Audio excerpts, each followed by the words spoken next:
Assalamualaikum warahmatullahi wabarakatuh. Selamat pagi anak-anakku semuanya. Bagaimana kabarnya hari ini? Semoga kita semua selalu dalam lindungan Allah Subhanahu wa taala. Nah, untuk pertemuan kali ini tanggal 3 November 2020 ketemu lagi dengan Bu Aya dalam materi Bahasa Indonesia. Pada kali ini, Bu Aya akan menjelaskan materi tentang buku fiksi dan non-fiksi.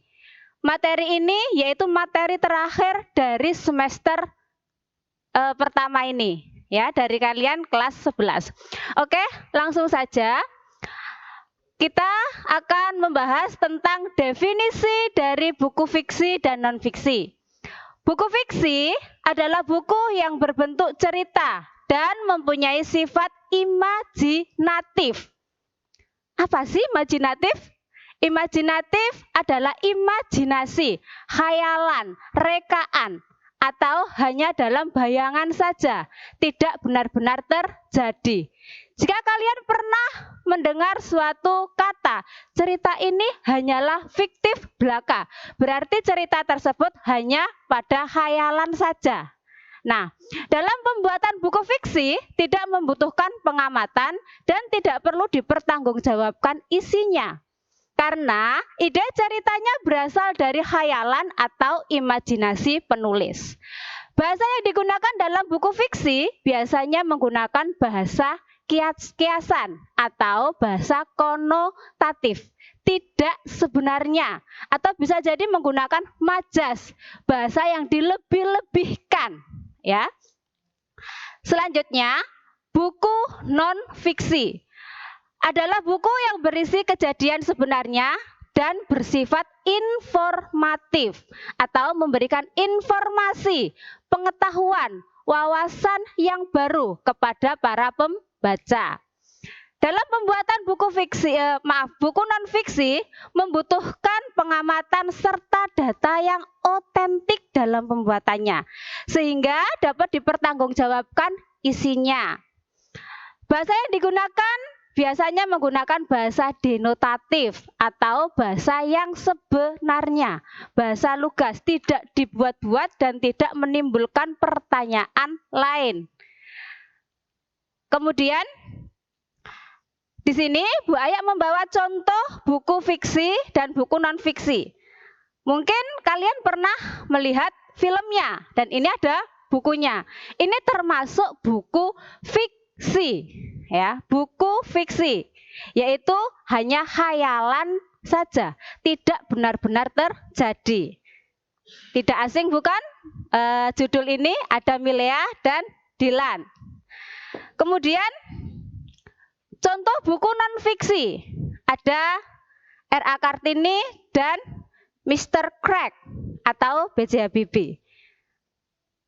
Buku non-fiksi ini tidak boleh direkayasa karena semua kejadiannya harus sesuai dengan realita, harus sesuai dengan pengamatan. Nah, struktur buku fiksi dan non-fiksi. Untuk buku fiksinya, yang pertama ada sampul, halaman judul, hak cipta, daftar isi buku yang terbagi dalam jumlah bab atau judul, dan yang terakhir adalah tentang penulis. Di sini yaitu ada sampulnya, kemudian ada halaman judulnya, daftar isi, dan yang terakhir tentang penulis. Semuanya ada, ya. Kemudian buku non-fiksi. Ini lebih detail lagi, ada sampul, ada halaman judul, hak cipta, kata pengantar, daftar isi buku yang terbagi dalam jumlah bab atau judul, ada glosarium, daftar pustaka, indeks, dan lampiran. Selanjutnya, dalam pembuatan buku fiksi, biasanya terbagi menjadi dua unsur. Yang pertama adalah unsur intrinsik dan yang kedua adalah unsur ekstrinsik. Unsur intrinsik ada 8, ada tema, masih ingat tema? Mungkin saat kalian SMP sudah mendengar istilah ini ya, unsur intrinsik, tema, dan yang lainnya. Tema adalah ide pokok dalam cerita. Kemudian yang kedua ada alur. Alur adalah jalannya cerita. Alur terbagi menjadi 3, ada alur maju, mundur, dan campuran. Bukan maju mundur cantik loh ya. Dan yang ketiga adalah latar. Latar juga terbagi menjadi 3, tempat, waktu, dan suasana. Yang selanjutnya ada tokoh. Tokoh adalah pelaku dalam cerita. Sedangkan penokohan adalah watak atau karakter dari pelaku tadi. Penokohan ada antagonis, protagonis, tritagonis. Masih ingat juga kan? Dan yang selanjutnya ada sudut pandang, yaitu arah pandang seorang penulis dalam menyampaikan sebuah cerita untuk para pembacanya. Gaya bahasa adalah ciri khas seorang penulis dalam menyampaikan karyanya. Dan yang terakhir adalah amanat atau pesan moral. Pelajaran yang bisa diambil dari sebuah karya yang ditulis oleh para penulis. Dan selanjutnya adalah tadi unsur intrinsik dan saat ini adalah unsur ekstrinsik. Unsur ekstrinsik terbagi menjadi 3, yaitu ada latar belakang masyarakat, latar belakang penulis, dan nilai yang terkandung di dalam buku tersebut. Ada nilai moral, agama, pendidikan, ekonomi, dan lain-lain. Kalian harus bisa mengambil nilai yang terkandung ya, karena biasanya soal-soal seperti ini muncul pada saat UN dan yang lainnya.